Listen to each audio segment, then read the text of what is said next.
Pak Sumanto, pedagang bakso sukses di pasar desa, menyembunyikan rahasia gelap di balik laris manisnya dagangan. 3 tahun lalu, saat masih berjualan keliling dengan gerobak sepeda dan penghasilan pas-pasan, dia dan istrinya Bu Hanum nekat melakukan pesugihan ludah pocong agar bakso mereka laris. Sejak itu, usaha mereka meledak, tapi harus membayar mahal. Sesajen rutin setiap 3 hari, dan tumbal nyawa warga desa setiap bulan. Asap mengepul dari panci besar di kios bakso Pak Sumanto. Jam baru menunjuk pukul 8 pagi. Tapi antrian sudah mengular sampai keluar dari area pasar. Beberapa orang bahkan rela berdiri di bawah terik matahari demi semangkuk bakso yang terkenal paling enak sekecamatan. "Mas, pesan 3 mangkok ya, pakai lontong semua!" teriak seorang pelanggan dari barisan belakang. Pak Sumanto tersenyum ramah sambil terus mengaduk kuah. Bakso di panci raksasa. Pria berusia 38 tahun itu tampak lincah melayani pesanan. Di sampingnya, Bu Hanum sibuk memotong lontong dan menyiapkan mangkok-mangkok kosong. Ani, ponakan Pak Sumanto yang masih 20 tahunan, berlarian mengantarkan pesanan ke meja-meja pelanggan. "Sabar ya Pak, bentar lagi," sahut Pak Sumanto sambil memasukkan bakso-bakso bulat ke dalam mangkok. Aroma kuah bakso yang gurih bercampur dengan bau kencur dan seledri memenuhi area kios. Pelanggan yang sudah duduk menikmati bakso mereka dengan lahap. Suara sendok menyentuh mangkok dan orang-orang yang mengunyah terdengar di mana-mana. "Pak Sumanto, ini baksonya kok makin enak sih? Dagingnya juara banget," puji seorang bapak paruh-baya yang sudah jadi pelanggan tetap. "Alhamdulillah Pak, resep turun-temurun," jawab Pak Sumanto sambil menyerahkan pesanan berikutnya. "Kuahnya segar banget, gak ada tandingannya di daerah sini," tambah seorang ibu muda yang datang bersama anaknya. Pak Sumanto hanya mengangguk sambil terus bekerja. Tangannya tidak pernah berhenti bergerak, mengambil bakso, menuang kuah, menaburkan bawang goreng, lalu menyerahkan pesanan. Bu Hanum membantu mencatat pesanan dan mengambil uang dari pelanggan. Ani berlari ke sana kemari, wajahnya mulai berkeringat. "Om, aku kewalahan nih, masa kita nggak nambah orang lagi?" tanya Ani saat ada jeda sebentar. "Gak usah, kita bisa kok bertiga," jawab Pak Sumanto singkat. Ani hanya menghela napas panjang. Pertanyaan yang sama sudah dia lontarkan berkali-kali, tapi jawabannya selalu sama. Jam menunjuk pukul 11 siang. Antrian belum juga berkurang. Malah semakin banyak orang yang datang dari berbagai daerah. Ada yang naik motor dari kota sebelah, ada juga yang turun dari mobil pribadi. Kios bakso Pak Sumanto memang sudah terkenal sampai jauh. "Bu, tambahin lontongnya dong. Enak banget soalnya dicampur sama baksonya," pinta seorang pemuda sambil menunjukkan mangkoknya yang sudah hampir kosong. "Siap Mas. Ini langsung saya tambahin." Bu Hanum tersenyum sambil menambahkan potongan lontong ke dalam mangkok pemuda itu. Kombinasi bakso dengan lontong memang jadi menu favorit. Hampir semua pelanggan pasti menambah lontong ke pesanan mereka. Tekstur lontong yang lembut berpadu dengan kuah bakso yang kental dan daging bakso yang kenyal, menciptakan rasa yang sempurna. Sore hari menjelang, panci besar yang tadi penuh dengan kuah dan bakso kini tinggal sisanya sedikit. Pak Sumanto melirik ke dalam panci, lalu menatap Bu Hanum. "Udah mau habis Bu?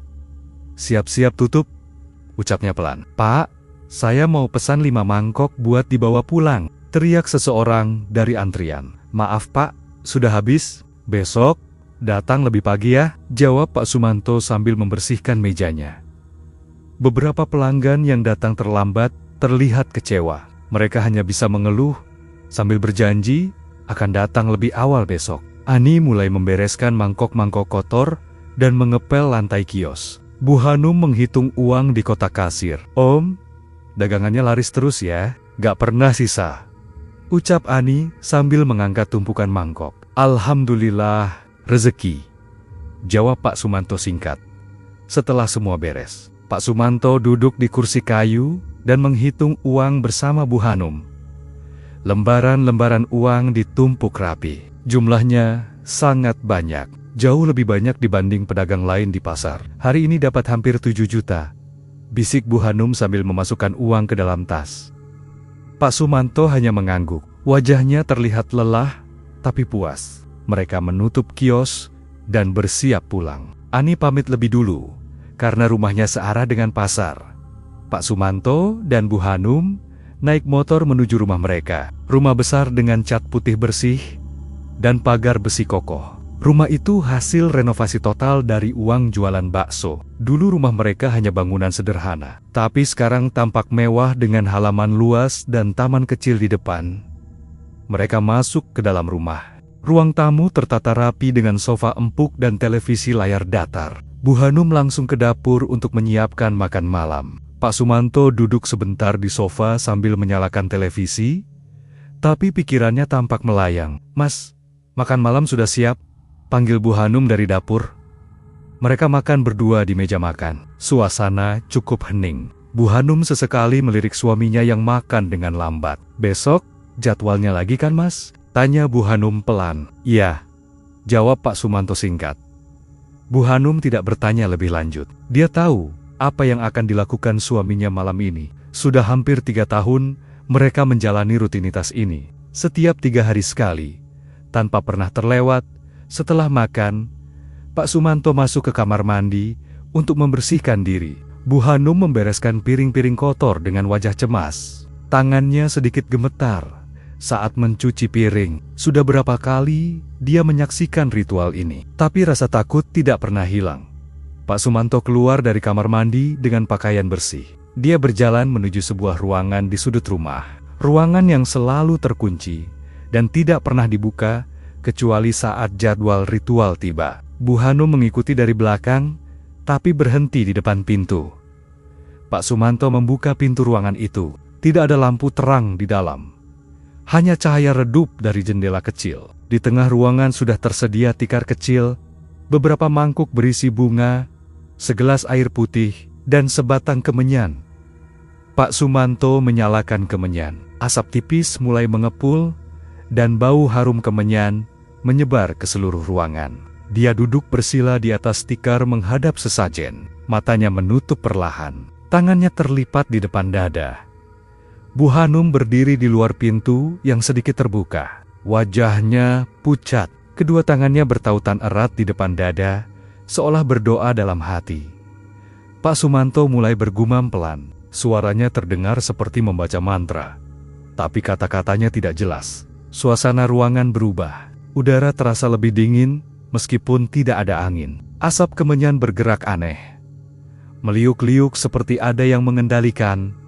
Dari sudut ruangan, bayangan mulai muncul. Bayangan putih tinggi yang berdiri kaku. Sosok itu tidak bergerak, hanya diam di pojok ruangan. Wajahnya tidak terlihat jelas karena tertutup bayangan, tapi bentuknya jelas bukan manusia biasa. Pak Sumanto tidak membuka mata. Dia terus bergumam dengan suara yang semakin pelan. Bayangan putih itu perlahan mendekat, berhenti tepat di sebelah sesajen. Pak Sumanto membuka mata sekilas, menatap bayangan itu, lalu membisikkan sesuatu yang tidak terdengar dari luar ruangan. Bayangan itu mengangguk pelan, lalu menghilang seperti asap yang tertiup angin. Pak Sumanto menghela napas panjang. Wajahnya penuh keringat meskipun udara dingin. Dia bangkit perlahan, tubuhnya tampak lemas. Bu Hanum yang melihat dari celah pintu langsung mundur beberapa langkah. Tangannya menutupi mulut, menahan napas. Pak Sumanto membuka pintu dan keluar dari ruangan. Wajahnya pucat dan lelah. "Sudah selesai?" tanya Bu Hanum dengan suara bergetar. Pak Sumanto hanya mengangguk. Dia menutup pintu ruangan dan menguncinya kembali. Mereka berjalan menuju kamar tidur tanpa berkata apa-apa lagi. Bu Hanum membantu suaminya berbaring di tempat tidur. Pak Sumanto langsung memejamkan mata. Napasnya teratur tapi berat. Bu Hanum duduk di tepi tempat tidur, menatap suaminya dengan tatapan penuh kekhawatiran. Sudah 3 tahun mereka hidup seperti ini, kaya raya, tapi harus menjalani ritual aneh setiap 3 hari sekali. Ritual yang tidak boleh terlewat. Ritual yang selalu menghadirkan sosok menakutkan di rumah mereka. Dia melirik ke arah perut ratanya. Sudah hampir kepala 4, Tapi mereka belum juga dikaruniai anak. Mungkin ini harga yang harus mereka bayar untuk semua kekayaan ini. Bu Hanum menghela napas panjang, lalu berbaring di samping suaminya. Matanya menatap langit-langit kamar. Besok mereka akan kembali ke kios, melayani pelanggan dengan senyuman, seolah tidak ada yang terjadi. Seolah mereka adalah keluarga pedagang bakso biasa yang sukses karena kerja keras, tapi hanya mereka berdua yang tahu rahasia di balik kesuksesan itu. Kehidupan mereka tidak selalu seperti sekarang. 3 tahun lalu, Pak Sumanto bahkan tidak punya kios permanen seperti yang dia miliki sekarang. Waktu itu, dia baru saja keluar dari pabrik tempat dia bekerja selama bertahun-tahun. Gaji pas-pasan, jam kerja panjang, dan tidak ada harapan untuk naik jabatan, membuat Pak Sumanto memutuskan untuk berjualan sendiri. Pak Sumanto membeli gerobak sepeda bekas dengan uang tabungan terakhirnya. Gerobak itu, cat birunya sudah mengelupas di beberapa bagian. Setiap pagi, dia harus mendorong gerobak itu keliling kampung sambil membunyikan klakson kecil. Suaranya nyaring, tapi jarang ada yang keluar rumah untuk membeli. "Bakso, bakso, enak!" teriaknya sambil mengayuh sepeda pelan. Kadang dia hanya mendapat 3 atau 4 pembeli seharian. Kalau beruntung, penghasilannya bisa mencapai Rp70.000. Kalau tidak, bahkan Rp50.000 pun susah. Bu Hanum di rumah kontrakan mereka juga tidak bisa banyak membantu. Rumah kontrakan itu kecil, hanya 2 kamar, dengan dapur sempit. Catnya kusam, gentengnya bocor kalau hujan deras. Setiap malam, Bu Hanum harus menghitung uang hasil jualan Pak Sumanto dengan hati-hati. Uang itu harus cukup untuk beli beras, lauk, bayar listrik, dan kontrakan. "Mas, uangnya cuma segini?" tanya Bu Hanum suatu sore sambil menatap uang di tangannya. "Iya Bu, hari ini sepi banget, cuma 5 orang yang beli," jawab Pak Sumanto sambil duduk di kursi plastik yang sudah retak. Bu Hanum menghela napas panjang. Wajahnya terlihat lelah dan kecewa. Gimana mau belanja bulanan kalau uangnya segini terus? Beras udah hampir habis, minyak juga tinggal dikit, keluhnya sambil memasukkan uang ke dalam kaleng bekas. "Sabar Bu, besok pasti lebih baik," ucap Pak Sumanto pelan. "Sabar terus kapan majunya? Udah berapa bulan kita hidup gini? Malah makin susah." Nada suara Bu Hanum mulai meninggi. Pak Sumanto hanya menunduk. Tidak ada yang bisa dia katakan. Bu Hanum benar. Usaha bakso kelilingnya tidak menunjukkan perkembangan sama sekali. Malah sepertinya semakin sepi dari hari ke hari. Tetangga sebelah aja bisa renovasi rumah. Mereka dulu juga susah kayak kita. Tapi sekarang lihat sendiri, mobilnya baru lagi. Tambah Bu Hanum dengan nada frustrasi. "Rezeki orang beda-beda Bu," jawab Pak Sumanto lirih. "Iya, rezeki beda-beda. Tapi kita kok nggak dapet-dapet? Mas kerja keras juga kan? Kenapa hasilnya nggak ada?" Pak Sumanto tidak menjawab. Dadanya terasa sesak. Sebagai kepala keluarga, dia merasa gagal. Tidak bisa memberikan kehidupan layak untuk istrinya. Bahkan untuk makan sehari-hari saja, mereka harus berhemat ketat. Bu Hanum berbalik ke dapur dengan langkah cepat. Pak Sumanto bisa mendengar suara panci yang dibenturkan keras. Dia tahu istrinya sedang marah, tapi tidak bisa disalahkan. Memang ini semua salahnya. Keputusannya keluar dari pabrik ternyata membuat hidup mereka lebih susah.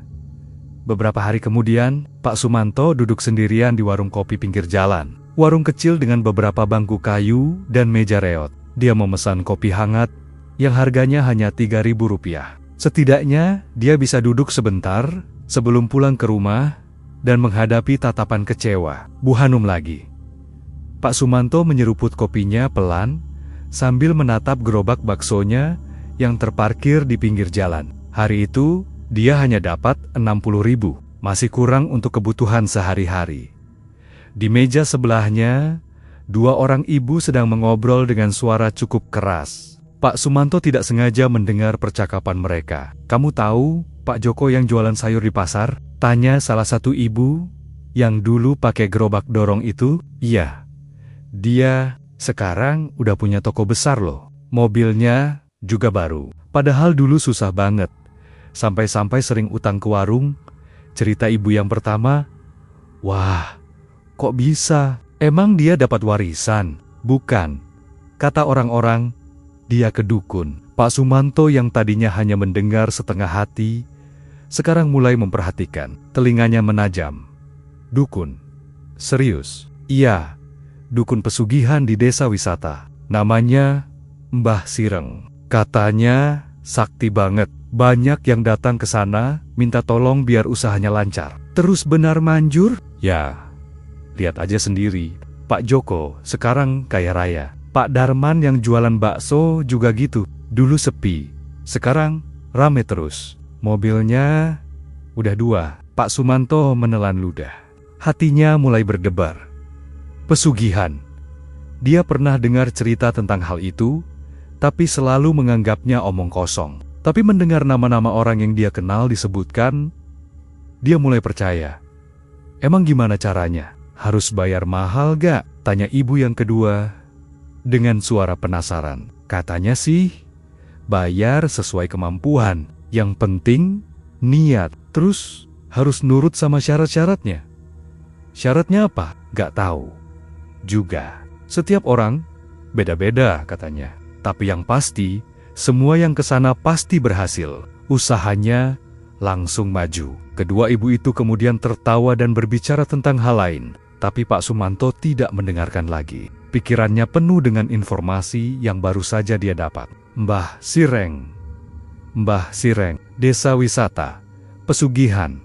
Pak Sumanto menghabiskan kopinya dengan cepat, lalu bergegas pulang. Sepanjang jalan, otaknya terus berpikir, mungkin ini jalan keluarnya. Mungkin ini cara agar dia tidak terus-terusan menjadi pecundang di mata Bu Hanum.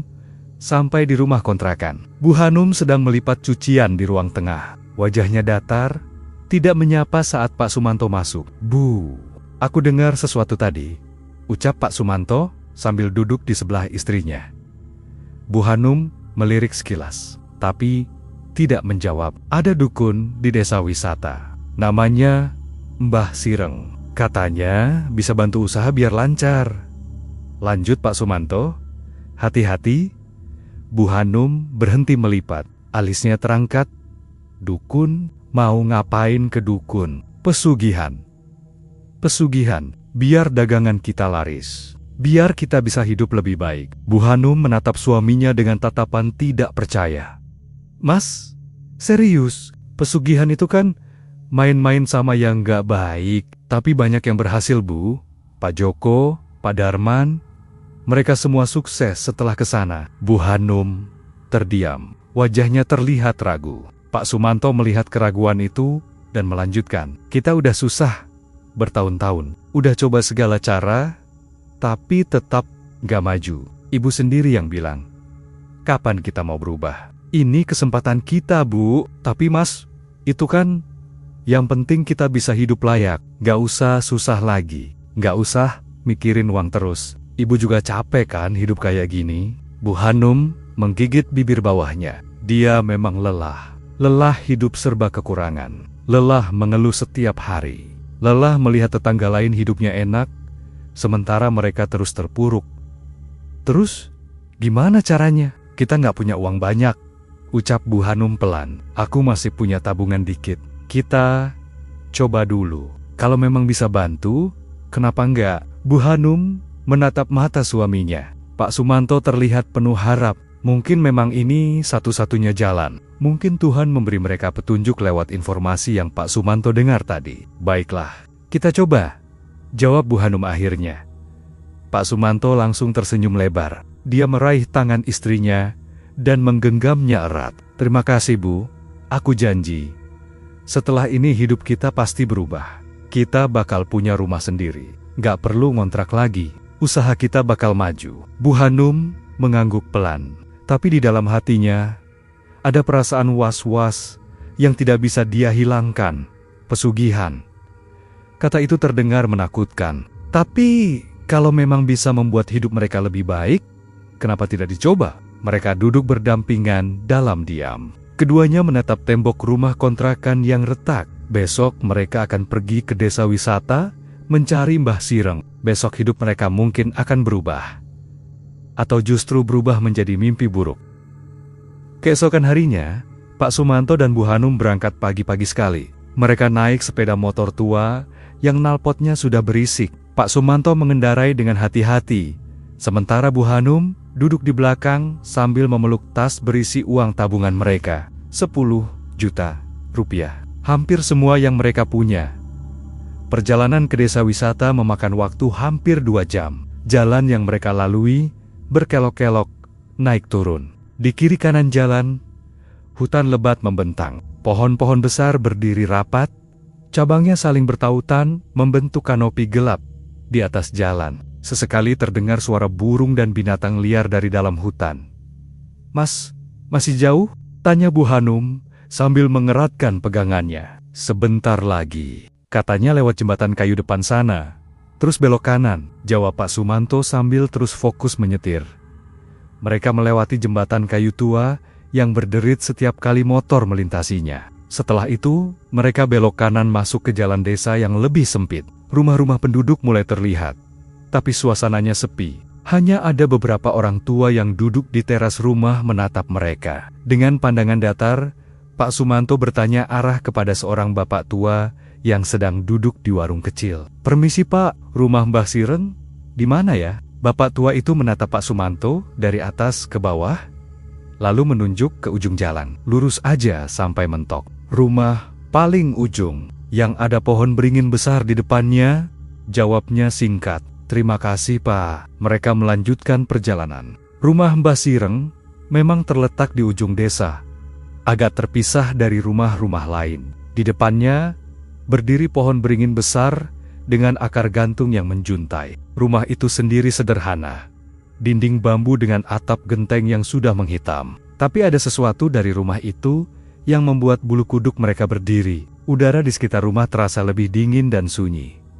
Pak Sumanto mematikan mesin motor. Mereka turun dan berjalan pelan menuju rumah. Belum sempat mengetuk pintu, suara serak terdengar dari dalam. Masuk, Pak Sumanto dan Bu Hanum saling pandang. Mereka mendorong pintu kayu yang tidak terkunci. Di dalam, ruangan cukup gelap, meskipun di luar masih pagi. Hanya ada satu jendela kecil yang membiarkan cahaya masuk sedikit. Di tengah ruangan, duduk seorang kakek tua, kurus dengan rambut putih panjang. Matanya tajam, menatap langsung ke arah Pak Sumanto dan Bu Hanum. "Duduk," ucap Mbah Sireng tanpa basa-basi.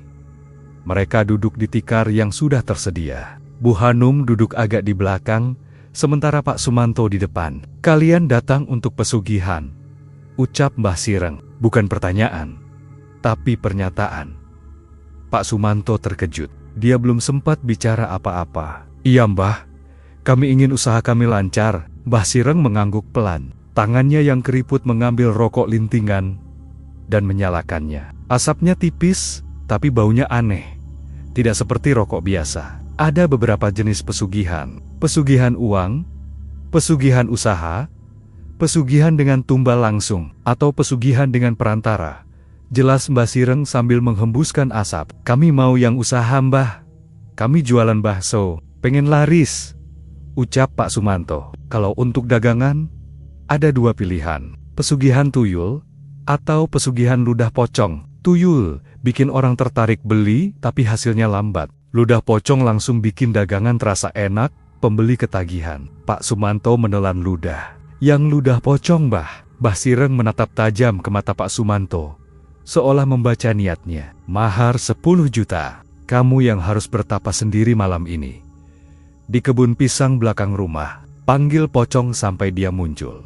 Kalau dia setuju, dia akan bantu. Tapi ada syaratnya." "Syaratnya apa Mbah?" "Setiap 3 hari sekali, kamu harus kasih sesajen, bunga, kemenyan, air putih.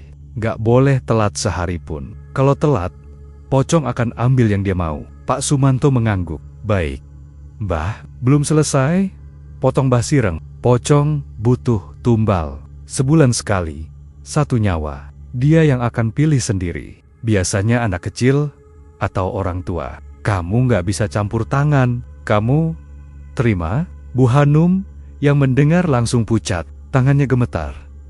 "Tumbal nyawa Mbah? Berarti ada yang harus mati?" tanya Bu Hanum dengan suara bergetar. "Iya, pocong perlu makan. Kalau nggak dikasih tumbal, dia akan ambil kamu atau keluarga kamu, jawab Mbah Sireng datar. Pak Sumanto terdiam, hatinya berdebar kencang. Ini jauh lebih berat dari yang dia bayangkan. Tapi pikirannya tentang kehidupan yang susah, tatapan kecewa Bu Hanum, dan rumah kontrakan yang bocor membuat tekadnya menguat. Saya terima, Mbah, ucap Pak Sumanto tegas. Mas, Bu Hanum menarik lengan suaminya. Kita sudah datang sampai sini, Bu. Kita nggak bisa mundur, bisik Pak Sumanto.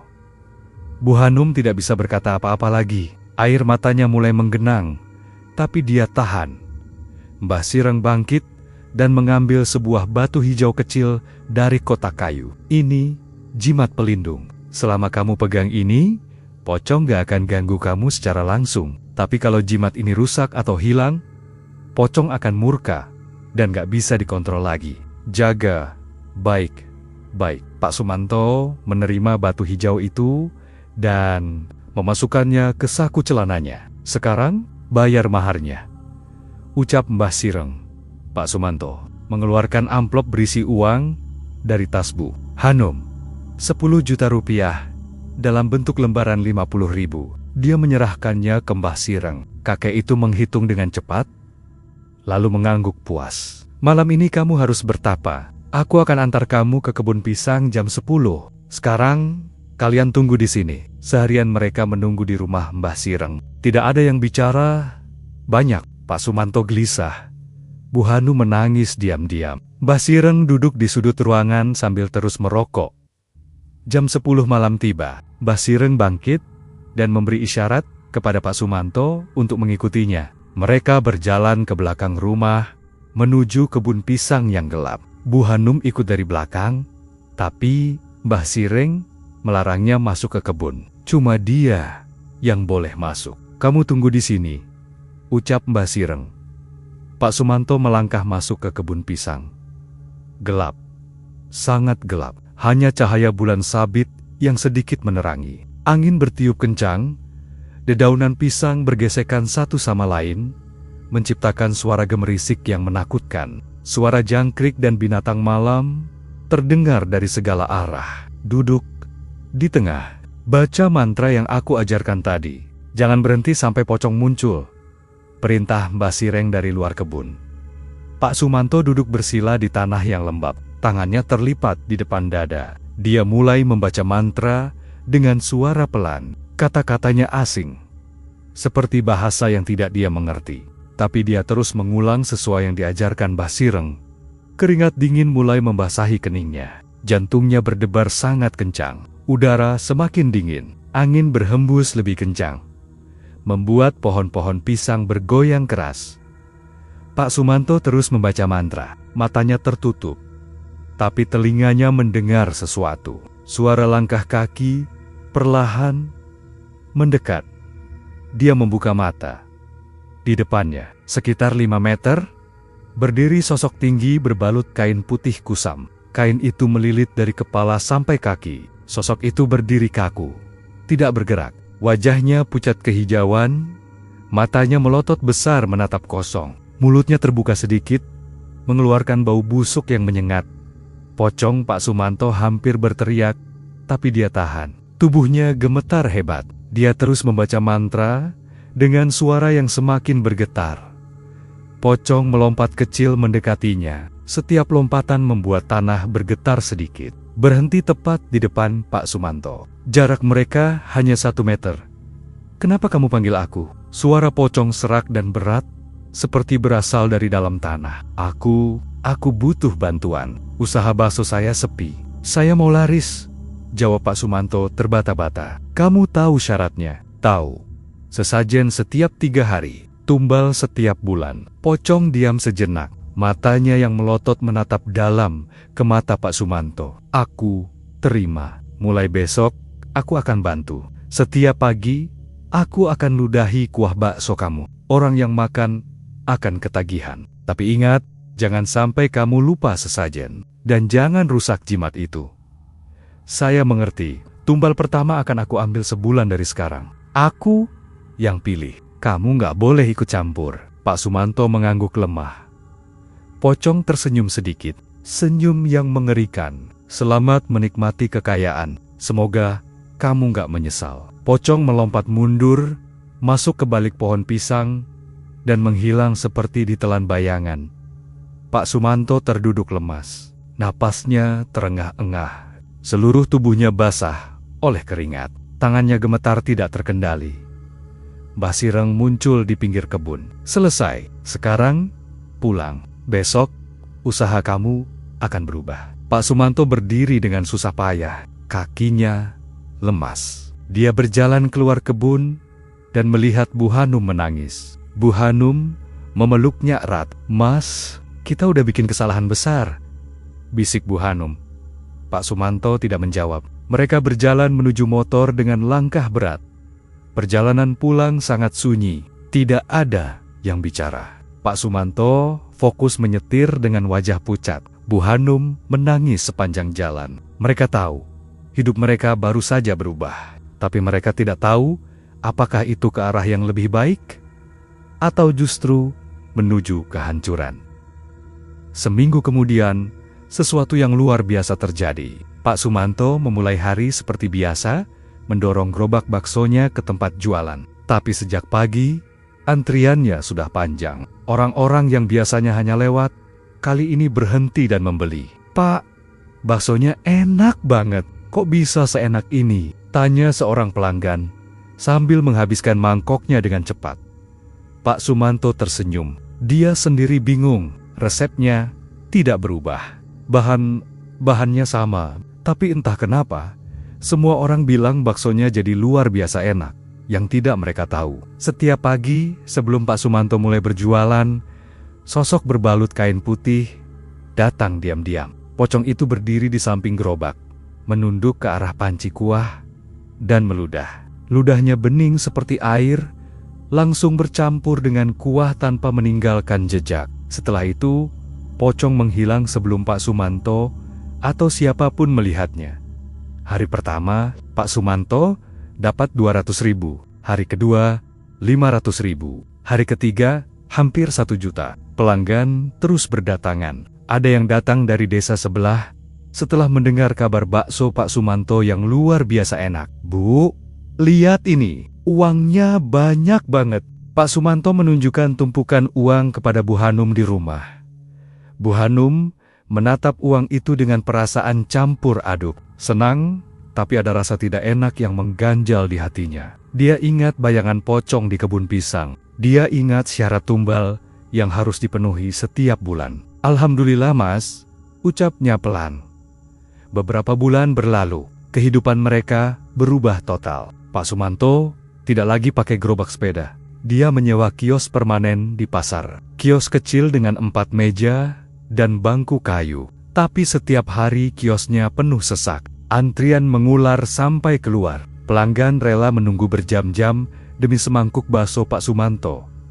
Penghasilannya melonjak drastis. Dari 70.000 per hari menjadi 3-5 juta per hari. Pak Sumanto merekrut Ani, ponakannya, untuk membantu melayani. Bu Hanum juga ikut membantu di kios. "Om, rame terus ya, gak pernah sepi," ucap Ani sambil mengantarkan pesanan ke meja pelanggan. Alhamdulillah, rezeki lagi lancar," jawab Pak Sumanto sambil terus mengaduk kuah di panci. Dengan uang yang terus mengalir, Pak Sumanto merenovasi rumah kontrakan mereka. Dinding bambu diganti dengan tembok bata, atap genteng diperbaiki, ruang tamu diperluas. Mereka bahkan membeli motor baru, kulkas, televisi layar datar, dan perabotan rumah yang bagus. Tetangga mereka mulai iri. Bagaimana tidak? Dalam waktu singkat, keluarga yang dulu sangat susah kini hidup berkecukupan bahkan mewah. Tapi di balik semua kemewahan itu, Pak Sumanto dan Bu Hanum menyimpan rahasia yang berat. Setiap 3 hari sekali, mereka harus melakukan ritual. Pak Sumanto masuk ke ruangan khusus, menyiapkan sesajen, dan memanggil pocong. "Tidak boleh telat sehari pun, Mas. Besok jadwalnya lagi," bisik Bu Hanum suatu malam. Pak Sumanto mengangguk, wajahnya terlihat lelah. Ritual itu membuatnya ketakutan setiap kali, tapi dia tidak punya pilihan. 1 bulan setelah pesugihan, mulai muncul kejadian aneh di kios. Ani sedang mengambil mangkuk kotor di salah satu meja ketika matanya menangkap sesuatu. Di belakang Pak Sumanto yang sedang mengaduk kuah, ada bayangan putih tinggi. Bayangan itu berdiri diam, seperti mengawasi. Ani mengedipkan mata beberapa kali. Bayangan itu masih ada, tapi saat dia ingin melihat lebih jelas, bayangan itu menghilang. "Ada apa nih?" tanya Bu Hanum yang melihat Ani menatap kosong. "Gak ada apa-apa, Bu," jawab Ani cepat. Dia tidak berani cerita, takut dianggap gila. Beberapa hari kemudian, seorang anak kecil berusia sekitar 6 tahun datang bersama ibunya. Mereka duduk di meja dekat panci besar. Anak itu makan dengan lahap, tapi tiba-tiba berhenti. Matanya melotot, menatap ke arah Pak Sumanto. "Mama, Mama, ada pocong!" teriak anak itu sambil menunjuk ke arah Pak Sumanto. Semua pelanggan menoleh. Pak Sumanto terkejut. "Pocong di mana, Nak?" tanya ibunya sambil memeluk anaknya. "Di sana, di samping Bapak yang masak." Dia tinggi, putih, matanya besar. Anak itu menangis histeris. Ibunya panik. Dia langsung mengangkat anaknya dan keluar dari kios dengan cepat. Beberapa pelanggan lain menatap bingung. Pak Sumanto tertawa canggung. "Anak kecil memang suka berkhayal. Lihat film horor kali?" ucapnya sambil menggaruk kepala. Pelanggan lain hanya tertawa kecil dan melanjutkan makan. Tapi Pak Sumanto tahu, anak itu tidak berkhayal. Anak itu melihat pocong yang selalu menemaninya di kios. Kejadian lain terjadi di toilet kios. Seorang ibu muda masuk ke toilet untuk mencuci tangan. Tapi begitu dia membuka pintu, matanya bertemu dengan sosok berbalut kain putih yang berdiri di pojok toilet. Wajahnya pucat kehijauan, matanya melotot menatapnya. Ibu muda itu langsung berteriak dan pingsan. Bu Hanum dan Ani langsung berlari ke toilet. Mereka menemukan ibu muda itu tergeletak di depan pintu toilet. Beberapa pelanggan pria membantu mengangkatnya keluar. Ibu muda itu sadar beberapa menit kemudian, tapi wajahnya masih pucat dan gemetar. Ada pocong di toilet," bisiknya pelan sebelum pergi dengan cepat. Ani yang mendengar langsung merinding. Beberapa hari kemudian, dia sendiri mengalami hal serupa. Saat ingin ke toilet, dia mendorong pintu dan melihat sosok tinggi berbalut kain putih berdiri tepat di depan pintu. Wajahnya mendekat, mulutnya terbuka sedikit, napasnya bau busuk. Ani tidak berteriak. Dia terlalu syok. Kakinya melangkah mundur perlahan. Lalu dia berbalik dan berlari keluar. Wajahnya pucat, tangannya gemetar. Bu Hanum yang melihatnya langsung menghampiri. "Ani, kenapa?" "Gak apa-apa, Bu. Perutku mendadak mulas. Nanti aja ke toiletnya," jawab Ani terbata-taba. Tapi Bu Hanum tahu dari tatapan mata Ani. Ponakan itu melihat sesuatu. Di rumah, kejadian aneh juga sering terjadi. Bu Hanum sering merasakan hawa dingin tiba-tiba. Meskipun cuaca panas, bau busuk seperti daging membusuk sering muncul entah dari mana. Malam hari, saat Bu Hanum sedang di dapur, dia sering melihat bayangan putih tinggi melintas di depan pintu kamar. Bayangan itu tidak berbunyi, hanya lewat begitu saja. Pak Sumanto juga merasakan hal yang sama. Beberapa kali saat dia bangun tengah malam untuk ke kamar mandi, dia melihat sosok pocong berdiri di sudut ruang tamu. Hanya berdiri diam, menatap ke arahnya. Pak Sumanto langsung kembali ke kamar dan berpura-pura tidak melihat apa-apa. "Mas, aku takut," bisik Bu Hanum suatu malam. "Sabar, Bu.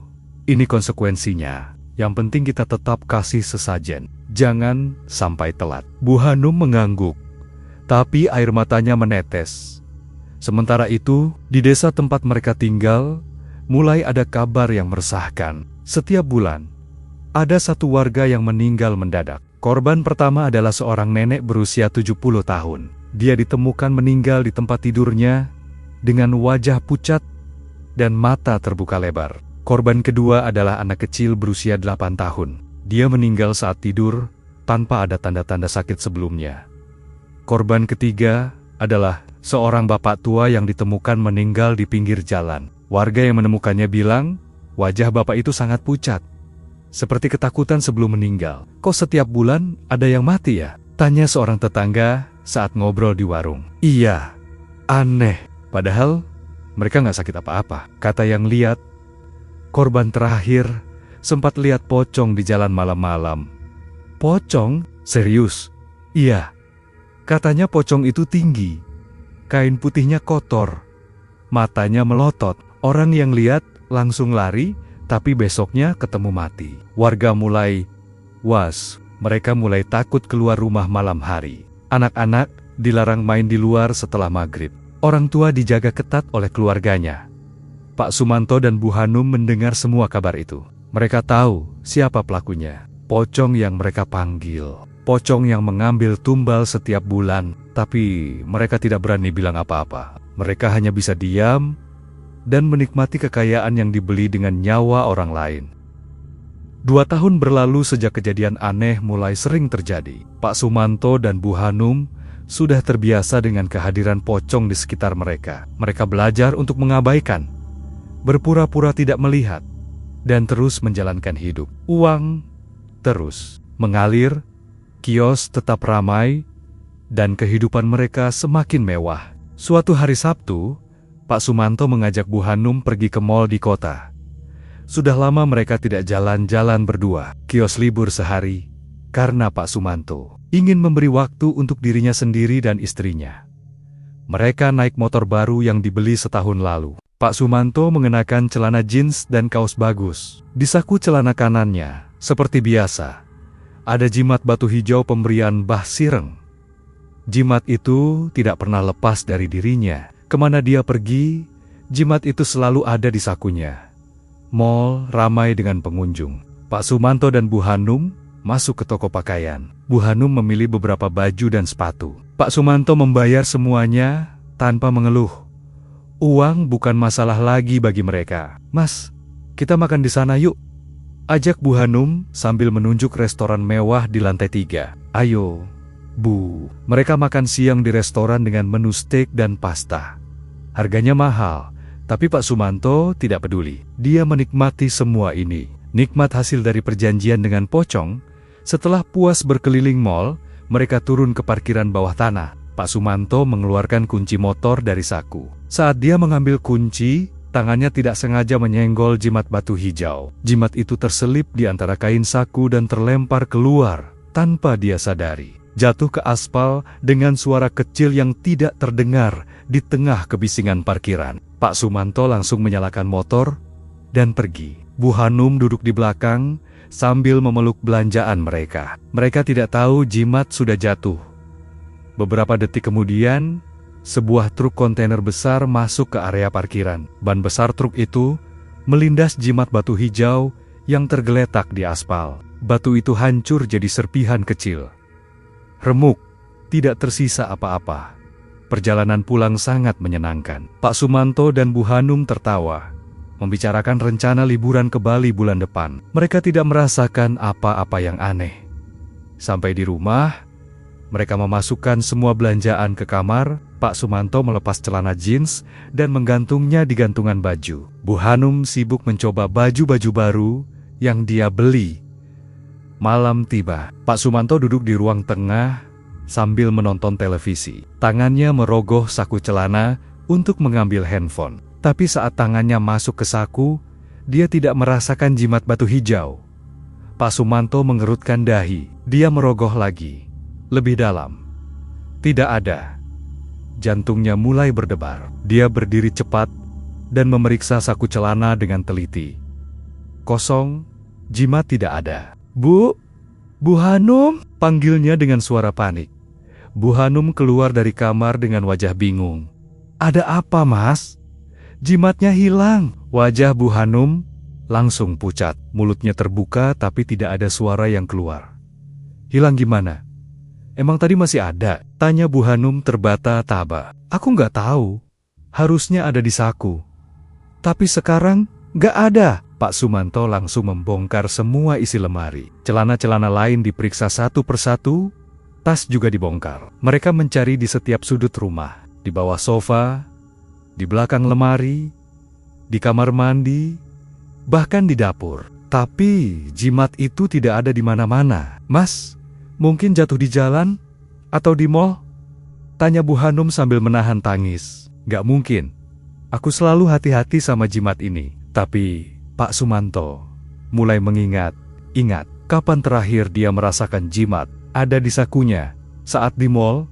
Saat di parkiran? Atau saat perjalanan pulang? Kita harus balik ke mall besok pagi. Cari di parkiran, ucap Pak Sumanto dengan suara bergetar. Bu Hanum hanya mengangguk. Kedua tangannya bergetar. Dia ingat peringatan Mbah Sireng dengan jelas. Jangan sampai jimat ini rusak, atau pocong akan murka. Mereka tidak bisa tidur dengan tenang. Pak Sumanto terbaring dengan mata terbuka, menatap langit-langit kamar. Bu Hanum di sampingnya juga tidak bisa tidur. Hati mereka dipenuhi rasa cemas yang luar biasa. Besok pagi, mereka bergegas ke kios. Pak Sumanto membuka kios dengan perasaan gelisah. Pelanggan mulai berdatangan seperti biasa. Tapi saat Pak Sumanto menyendok kuah untuk mangkuk pertama, dia merasakan ada yang berbeda. Aroma kuahnya tidak sekuat biasanya. Pelanggan pertama mencicipi bakso. Wajahnya berubah.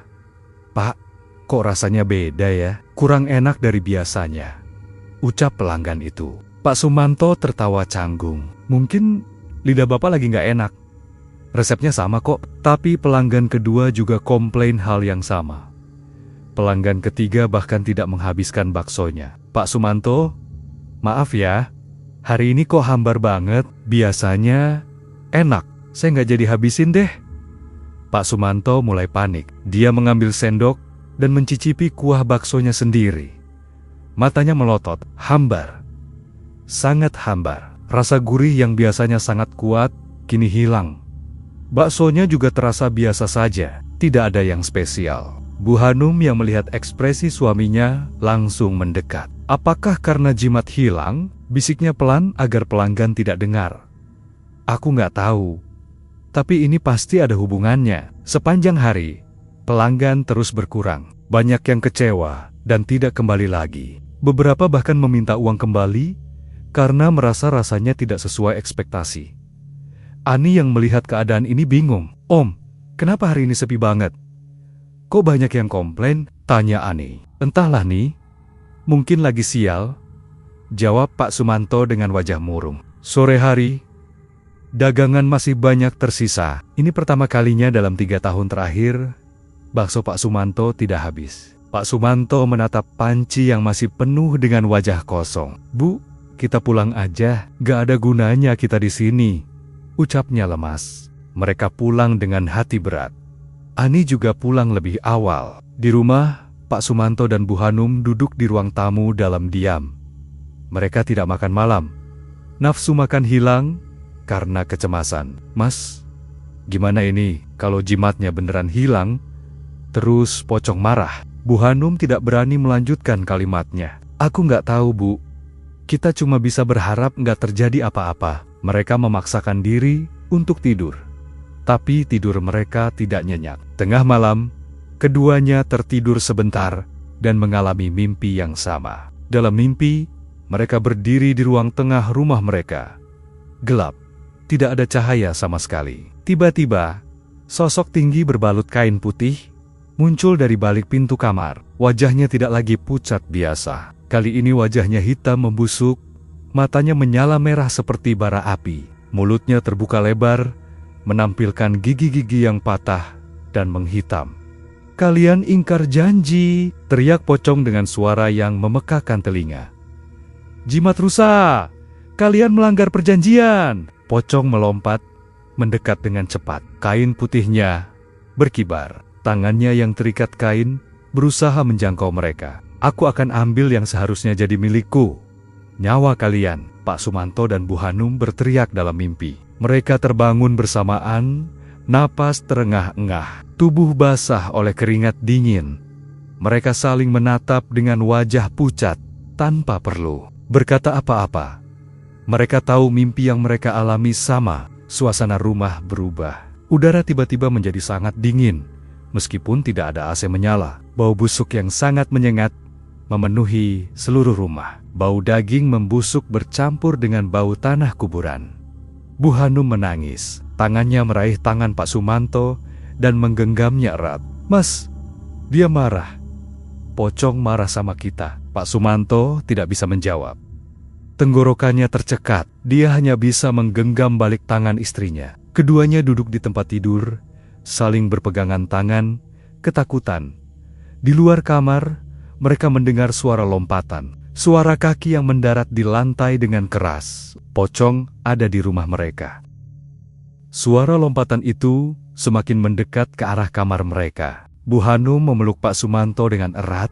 Tubuhnya gemetar hebat. Pak Sumanto mencoba tenang, meskipun jantungnya berdebar sangat kencang. Tiba-tiba, tubuh Pak Sumanto menegang. Matanya terbuka lebar, menatap kosong ke depan. Bu Hanum merasakan perubahan itu.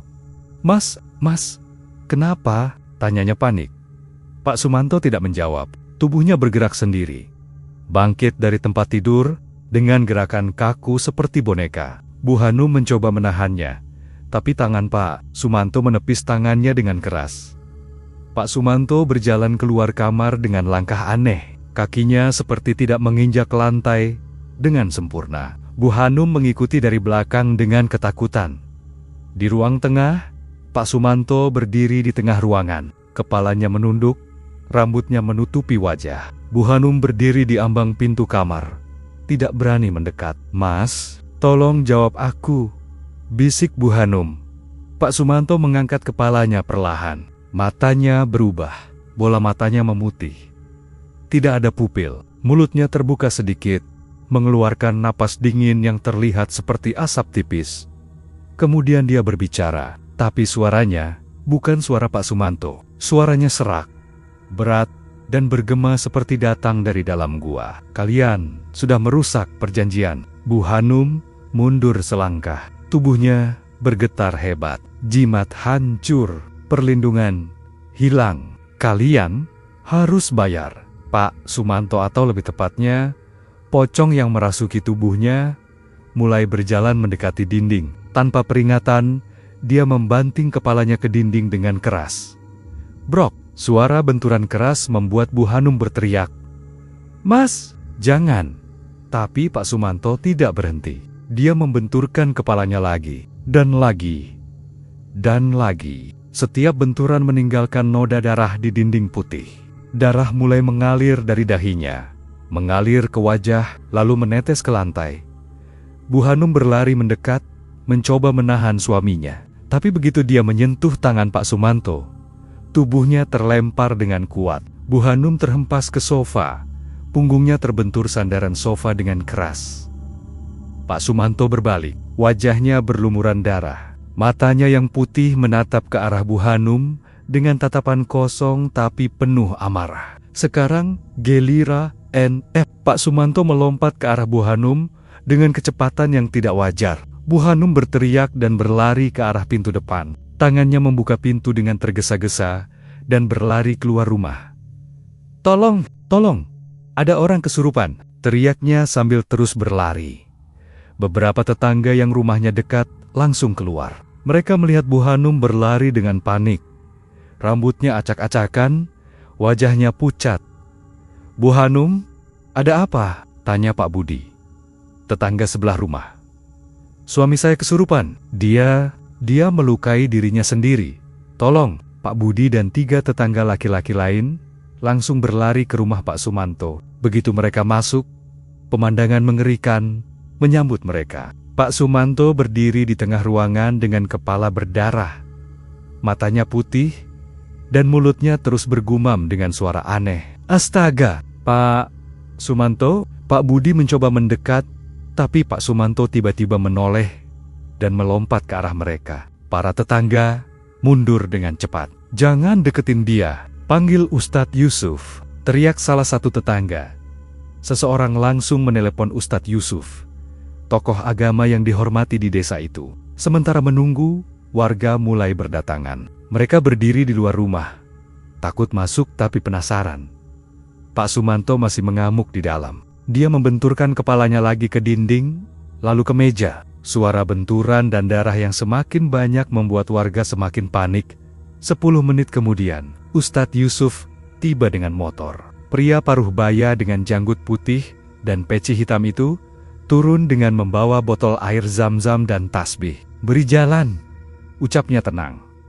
Warga membuka jalan. Ustadz Yusuf masuk ke rumah dengan langkah mantap. Bu Hanum yang menangis di luar ingin ikut masuk, tapi ditahan oleh tetangga perempuan. Di dalam, Ustadz Yusuf melihat Pak Sumanto berdiri dengan tubuh berlumuran darah. Wajahnya menoleh ke arah Ustadz Yusuf.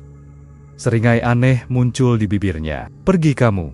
Manusia, ini bukan urusanmu," ucap pocong lewat mulut Pak Sumanto. "Dengan nama Allah, keluar kamu dari tubuh ini," ucap Ustadz Yusuf sambil membuka botol air zam-zam. Ustadz Yusuf mulai membaca ayat-ayat suci dengan suara lantang. Tangannya memegang tasbih, matanya menatap tajam ke arah Pak Sumanto. Pak Sumanto berteriak, bukan teriakan manusia biasa, teriakan yang sangat keras dan mengerikan. Dia berlari ke arah Ustadz Yusuf, tapi beberapa warga yang berani masuk langsung menahan tubuhnya. "Pegang dia, jangan sampai lepas," perintah Ustadz Yusuf. 4 orang pria menahan Pak Sumanto. Tubuhnya mengejang dan memberontak dengan kekuatan luar biasa. Ustadz Yusuf mendekat dan memercikan air zam-zam ke wajah Pak Sumanto. Pak Sumanto berteriak lebih keras. Tubuhnya melengkung ke belakang, mulutnya terbuka lebar. "Berhenti! Jangan ganggu aku!" teriak pocong lewat mulut Pak Sumanto. "Keluar dengan izin Allah. Keluar dari tubuh ini." Ustadz Yusuf terus membaca dengan suara lebih kencang. Tiba-tiba, pocong mulai berbicara. Suaranya lebih jelas, lebih keras, dan penuh amarah. "Kalian mau tahu kenapa bakso ini laris? Karena aku yang meludah ini." Warga yang mendengar langsung terdiam. Mata mereka melotot, tidak percaya. "Kalian mau tahu kenapa tiap bulan ada yang mati? Karena itu, tumbalku." "Astaga," bisik salah satu warga. Pak Sumanto dan Bu Hanum datang ke Mbah Esit. Mereka bayar 10 juta. Mereka minta pesugihan. Mereka yang minta aku bantu biar kaya. Suasana menjadi sangat hening. Semua warga menatap ke arah Bu Hanum yang berdiri di luar. Bu Hanum menangis. Wajahnya tertunduk, tidak bisa menatap siapapun. Nenek Sutinah, anak kecil Roni, Pak Tua Karso, semua itu aku yang ambil nyawanya. Itu bagian dari perjanjian. Warga mulai berbisik satu sama lain. Wajah mereka berubah dari takut menjadi marah. Mereka ingat nama-nama yang disebutkan. Itu adalah warga yang meninggal mendadak dalam 3 tahun terakhir. "Bu Hanum, apa ini benar?" teriak salah satu warga dari luar. Bu Hanum jatuh berlutut. Tangisnya semakin keras. Dia tidak bisa menjawab, tidak bisa membantah. "Mereka menjual nyawa kalian untuk uang. Mereka rela kalian mati demi dagangan mereka laris," teriak pocong semakin keras. Ustadz Yusuf terus membaca ayat-ayat suci tanpa henti. Tangannya memegang kepala Pak Sumanto yang masih memberontak. "Aku tidak mau keluar. Ini tubuhku sekarang. Jimat sudah hancur. Tidak ada yang bisa lindungi mereka. Dengan kekuasaan Allah, keluar kamu." Ustadz Yusuf memercikan lebih banyak air zam-zam. Pak Sumanto berteriak kesakitan. Tubuhnya melengkung, punggungnya membusur ke belakang dengan sudut yang tidak wajar. Mulutnya mengeluarkan busa putih. Ustadz Yusuf membaca lebih cepat dan lebih keras. Warga yang memegang Pak Sumanto menguatkan pegangan mereka, meskipun tangan mereka lelah. Tiba-tiba, tubuh Pak Sumanto terhentak keras. Matanya yang putih berkedip beberapa kali. Bola matanya perlahan kembali normal. Warna hitam pupilnya muncul kembali.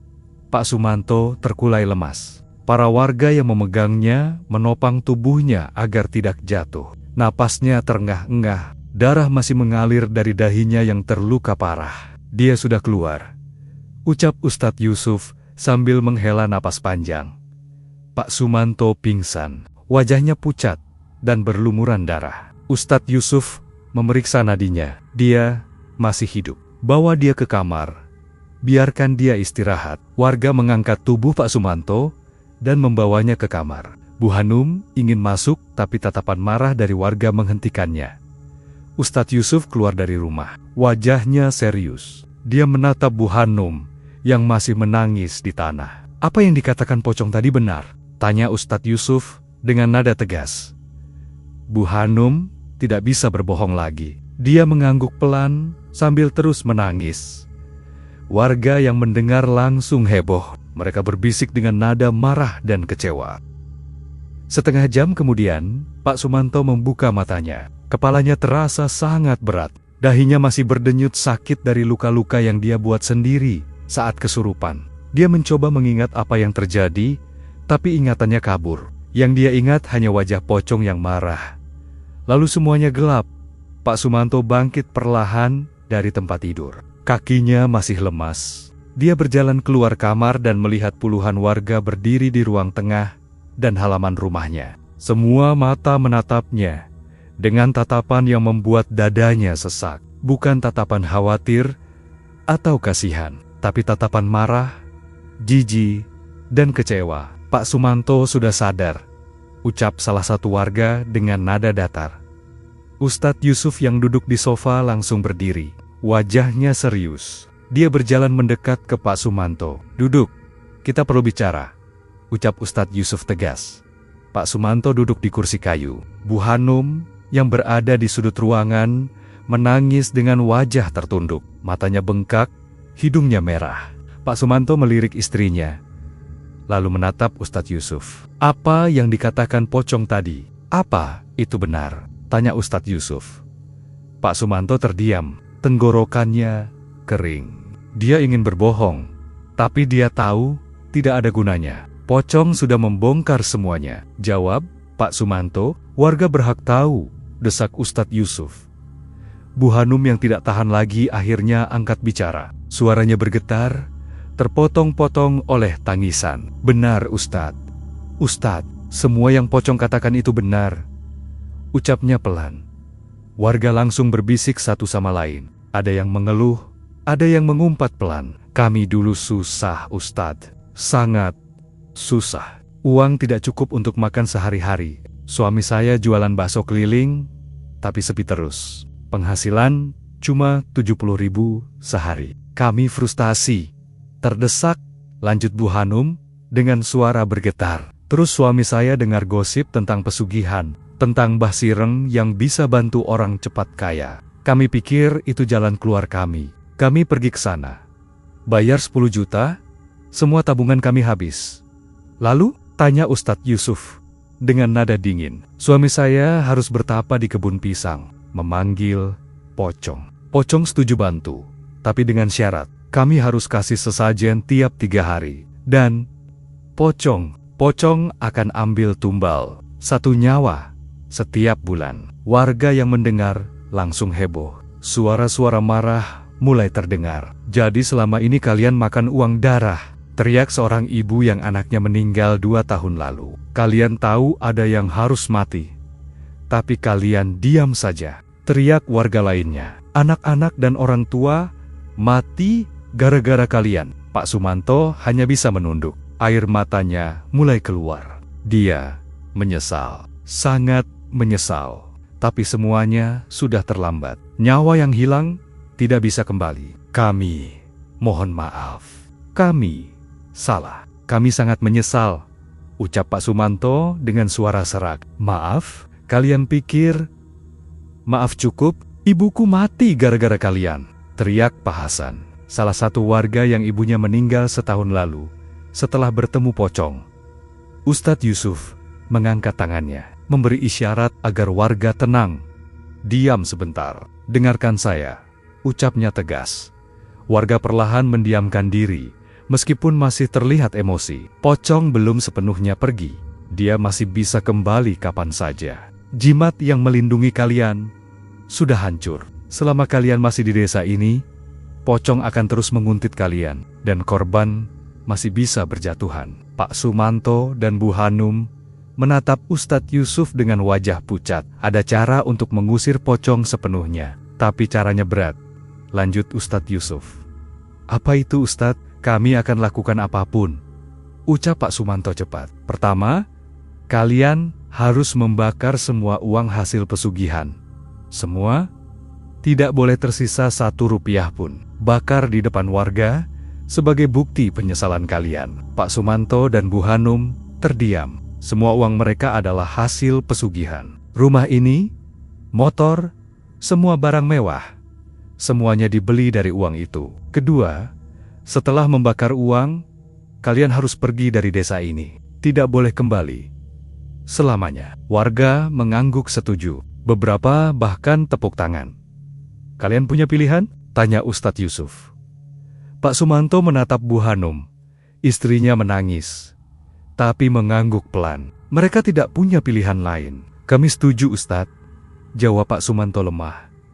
Keesokan paginya, Pak Sumanto dan Bu Hanum mengumpulkan semua uang tunai yang mereka simpan di rumah. Tumpukan uang kertas dari berbagai nominal. Totalnya hampir 100 juta rupiah. Uang itu ditumpuk di tengah halaman rumah.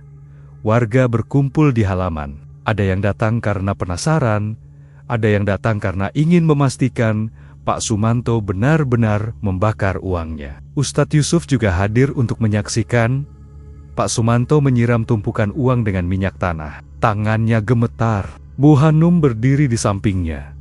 Wajahnya sudah tidak ada air mata lagi. Matanya kosong. Bakar, perintah Ustadz Yusuf. Pak Sumanto menyalakan korek api dan melemparkannya ke tumpukan uang. Api langsung menyambar. Uang-uang itu terbakar dengan cepat. Asap hitam mengepul ke udara. Aroma kertas terbakar menyengat hidung. Warga menyaksikan dalam diam. Ada yang merasa puas melihat hukuman ini. Ada juga yang merasa kasihan meskipun masih marah. Tapi semua sepakat. Ini harus dilakukan. Api terus membakar sampai semua uang menjadi abu. Pak Sumanto dan Bu Hanum berdiri menatap api itu dengan wajah kosong. Semua jerih payah mereka meskipun dengan cara haram terbakar habis dalam hitungan menit. Setelah api padam, Pak Sumanto dan Bu Hanum masuk ke rumah untuk mengemas barang. Tapi, mereka tidak boleh membawa barang-barang hasil pesugihan. Hanya pakaian sederhana dan beberapa kebutuhan pokok. Saat sedang mengemas, Ani datang. Ponakan itu baru tahu semua kejadian tadi malam dari tetangga. Wajahnya pucat, matanya merah. Om, Bu, apa benar semua yang saya dengar? Tanya Ani dengan suara bergetar. Bu Hanum tidak bisa menatap mata Ani. Maafkan kami nih, kami sudah menipu kamu. Kami buat kamu bekerja untuk uang haram, ucap Bu Hanum sambil menangis. Ani mundur selangkah, tangannya menutupi mulutnya. Selama ini saya bantu Om dan Bu. Ternyata dari pesugihan. Ani, maafkan Om. Om gak bermaksud. Cukup Om. Potong Ani. Suaranya tegas, meskipun bergetar. Saya berhenti. Saya nggak mau kerja lagi di kios itu. Saya nggak mau ada hubungan sama uang haram itu. Ani berbalik dan keluar dari rumah tanpa menoleh lagi. Pak Sumanto ingin mengejarnya, tapi Bu Hanum menahannya. Biar Mas, Ani berhak marah. Beberapa jam kemudian, Pak Sumanto dan Bu Hanum selesai mengemas. Mereka hanya membawa 2 tas kecil berisi pakaian. Pak Sumanto melihat sekeliling rumahnya. Rumah besar yang dia renovasi dengan uang pesugihan. Rumah yang dulu dia banggakan, sekarang harus ditinggalkan. Mereka keluar dari rumah. Warga sudah berkumpul di luar, seolah memastikan mereka benar-benar pergi. Pak Sumanto dan Bu Hanum berjalan menuju motor tua mereka yang masih tersisa. Bukan motor baru yang mewah, tapi motor lama yang dulu mereka pakai saat masih susah. Pergi, dan jangan pernah kembali, ucap salah satu warga dengan nada dingin. Pak Sumanto mengangguk. Dia menyalakan motor. Bu Hanum naik di belakang sambil memeluk tas mereka. Tidak ada warga yang melambaikan tangan. Tidak ada yang mengucapkan selamat jalan. Hanya tatapan dingin dan jijik. Motor itu melaju pelan keluar dari desa. Pak Sumanto tidak menoleh ke belakang. Bu Hanum menangis dalam diam. Mereka pergi tanpa tujuan yang jelas. Yang pasti, mereka harus meninggalkan desa itu selamanya. Ani yang melihat dari kejauhan hanya bisa menatap kepergian Om dan Bunya dengan perasaan campur aduk. Kecewa, marah, tapi juga sedikit kasihan. Dia berbalik dan berjalan menuju pasar untuk mencari informasi lowongan pekerjaan di pabrik. Hidupnya harus dilanjutkan. tanpa kios bakso, tanpa Om dan Bu yang ternyata menyimpan rahasia mengerikan. Perjalanan menuju kampung halaman Bu Hanum memakan waktu hampir 4 jam. Desa tempat orang tua Bu Hanum tinggal terletak di kaki gunung, jauh dari hiruk-pikuk kota. Jalanannya berlubang dan sempit. Motor tua mereka beberapa kali hampir mogok di tanjakan. Sampai di rumah orang tua Bu Hanum, kedua orang tua itu terkejut melihat anak dan menantunya datang dengan wajah lusuh dan hanya membawa 2 tas kecil. Rumah orang tua Bu Hanum sangat sederhana. Dinding bambu, lantai tanah yang diplester tipis, atap seng berkarat. Jauh berbeda dengan rumah mewah yang mereka tinggalkan. "Ada apa ini? Kenapa kalian pulang tiba-tiba?" tanya ibu Bu Hanum. Wanita tua berusia 60 tahunan dengan rambut beruban. Bu Hanum memeluk ibunya dan menangis. Dia menceritakan semuanya. Tentang pesugihan, pocong, tumbal, dan bagaimana mereka diusir dari desa. Ibu dan ayah Bu Hanum hanya bisa terdiam mendengar cerita itu. Wajah mereka menunjukkan kekecewaan yang dalam. "Kalian sudah buat dosa besar," ucap ayah Bu Hanum dengan suara berat. "Kami tahu, Pak. Kami menyesal. Tolong izinkan kami tinggal di sini untuk sementara. Kami akan cari kerja," pinta Pak Sumanto dengan suara lemah. Ayah Bu Hanum mengangguk pelan. Meskipun kecewa, dia tidak bisa mengusir anak dan menantunya sendiri. Pak Sumanto dan Bu Hanum tinggal di kamar belakang rumah yang sempit. Kasur tipis di lantai, tidak ada lemari, hanya beberapa kardus untuk menyimpan pakaian. Kehidupan mereka kembali ke titik paling bawah, bahkan lebih susah dari sebelum mereka melakukan pesugihan. Pak Sumanto mencoba berjualan bakso lagi. Dia membeli gerobak bekas dengan uang pinjaman dari tetangga. Setiap pagi, dia mendorong gerobak itu keliling desa sambil berteriak menawarkan bakso, tapi tidak ada yang mau membeli. Gosip tentang pesugihan mereka sudah menyebar sampai ke desa ini. Entah siapa yang menyebarkan, tapi semua orang tahu. Warga menghindari Pak Sumanto. Bahkan saat dia berhenti di depan rumah seseorang, orang itu langsung menutup pintu. "Gak usah beli dari dia. Dia pedagang yang pakai pesugihan. Baksonya pakai ludah pocong," bisik seorang ibu kepada tetangganya. Pak Sumanto mendengar bisikan itu. Hatinya remuk, tapi dia tidak bisa marah. Semua yang terjadi adalah kesalahannya sendiri. Setiap hari, dia pulang dengan gerobak masih penuh. Penghasilannya nol. Bu Hanum bekerja sebagai buruh cuci di rumah-rumah tetangga. Upahnya sangat kecil, hanya cukup untuk beli beras dan lauk seadanya. Sebulan kemudian, Pak Sumanto mulai sakit. Badannya sering demam tinggi tanpa sebab yang jelas.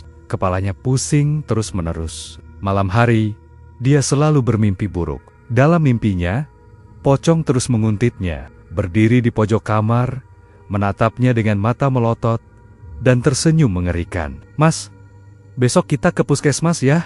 "Demamnya nggak turun-turun," ucap Bu Hanum sambil mengompres dahi suaminya. "Tapi puskesmas tidak bisa berbuat banyak. Dokter bilang tidak ada penyakit serius, hanya demam biasa." Tapi demam itu tidak pernah hilang sepenuhnya. Pak Sumanto semakin kurus. Pipinya cekung, matanya sayu, kulitnya pucat. "Kayaknya ada yang menggerogoti tubuh saya dari dalam, Bu," ucap Pak Sumanto suatu malam dengan suara lemah. Bu Hanum tahu apa maksud suaminya. Pocong belum sepenuhnya pergi. Meskipun mereka sudah diusir dan membakar uang, roh itu masih menempel pada Pak Sumanto, perlahan menguras hidupnya. 3 bulan berlalu, kondisi Pak Sumanto semakin parah. Dia tidak bisa bangun dari tempat tidur lagi. Tubuhnya sangat lemah. Bu Hanum merawatnya dengan penuh penyesalan. Setiap hari dia menangis, melihat suaminya yang dulu kuat, kini terbaring lemah. "Maafkan saya, Bu. Saya yang bawa kita ke jalan ini. Saya yang rakus. Saya yang bodoh," ucap Pak Sumanto dengan suara serak. "Jangan bicara begitu, Mas. Saya juga salah." "Saya yang setuju," jawab Bu Hanum sambil mengelap air mata.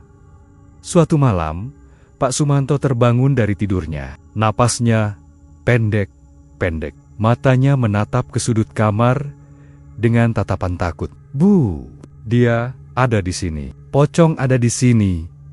bisiknya dengan suara gemetar. Bu Hanum menoleh ke sudut kamar, tapi tidak melihat apa-apa. Tapi dia percaya, suaminya melihat sesuatu. Dia bilang, "Sudah, waktunya." "Dia datang menjemput saya," lanjut Pak Sumanto dengan napas yang semakin lemah. "Jangan Mas, bertahan. Jangan tinggalkan saya." Bu Hanum memeluk suaminya sambil menangis. Pak Sumanto tersenyum lemah. Tangannya yang kurus meraih wajah Bu Hanum. "Jaga diri baik-baik, Bu. Minta maaf ke semua orang yang kita sakiti. Hidup dengan baik. Cari rezeki yang halal, Mas." Pak Sumanto menutup matanya perlahan. Napasnya berhenti. Tangannya yang tadinya memegang wajah Bu Hanum terkulai lemas. Bu Hanum berteriak. Tangisannya membangunkan orang tua Bu Hanum. Mereka masuk ke kamar dan melihat Pak Sumanto sudah meninggal. Wajahnya pucat sekali. Matanya terbuka sedikit, seolah melihat sesuatu yang menakutkan. Di saat-saat terakhirnya, Pak Sumanto dikubur keesokan harinya di pemakaman desa. Hanya sedikit orang yang datang. Tidak ada tangisan haru, tidak ada kenangan indah yang diceritakan. Hanya pemakaman sederhana untuk orang yang pernah kaya tapi mati dalam penderitaan. Bu Hanum menjadi janda di usia yang masih produktif. Dia harus bekerja keras untuk menghidupi dirinya sendiri dan membantu orang tuanya yang sudah tua. Setiap hari, dia mencuci baju di rumah-rumah tetangga. Tangan-tangannya kasar, punggungnya sering sakit, tapi dia terus bekerja. Malam hari, sendirian di kamar kecil itu, Bu Hanum sering menangis. Menyesali semua keputusan yang pernah dia ambil. Menyesali keserakahan yang menghancurkan hidupnya di desa asal mereka. Kabar kematian Pak Sumanto menyebar cepat. Warga menganggapnya sebagai hukuman dari Tuhan. Kios bakso Pak Sumanto di pasar ditutup, tidak ada yang mau menyewa atau membelinya. Warga masih ingat jelas horor pesugihan itu. Mereka takut tempat itu terkontaminasi energi negatif. Ani yang sekarang bekerja di pabrik kadang menceritakan kisah Om dan Bunya kepada teman-teman kerjanya, bukan untuk menghakimi, tapi sebagai peringatan. Jangan pernah cari jalan pintas. Rezeki yang halal memang lambat, tapi berkah. Rezeki haram cepat dapat, tapi penderitaannya berlipat ganda, ucap Ani kepada teman-temannya saat istirahat. Cerita tentang Pak Sumanto dan Bu Hanum menjadi legenda peringatan di desa itu. Orang tua menceritakannya kepada anak-anak mereka. Pedagang yang usahanya sedang susah mengingat cerita itu saat godaan pesugihan datang. Rezeki yang halal memang terasa lambat. Prosesnya melelahkan, kadang membuat frustasi. Tapi rezeki itu membawa ketenangan, membawa berkah yang tidak bisa dibeli dengan uang. Kekayaan instan dari jalan haram memang terlihat menggiurkan. Tapi seperti yang dialami Pak Sumanto dan Bu Hanum, jalan itu hanya membawa penderitaan, kehilangan harta, kehilangan nama baik, kehilangan ketenangan hidup, dan akhirnya kehilangan nyawa.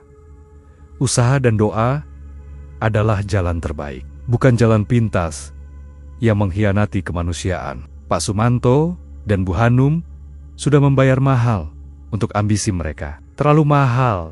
Bu Hanum yang masih hidup harus menanggung dosa itu seumur hidupnya. Setiap kali dia melihat wajahnya di cermin, dia melihat bayangan masa lalu, bayangan kesalahan yang tidak bisa dihapus. Dan sejak kejadian itu, tidak ada lagi warga desa yang berani mencari jalan pintas menuju kekayaan. Mereka semua belajar dari tragedi Pak Sumanto dan Bu Hanum, bahwa keserakahan hanya membawa kehancuran. Itulah akhir ceritanya. Sampai jumpa lagi di cerita baru berikutnya.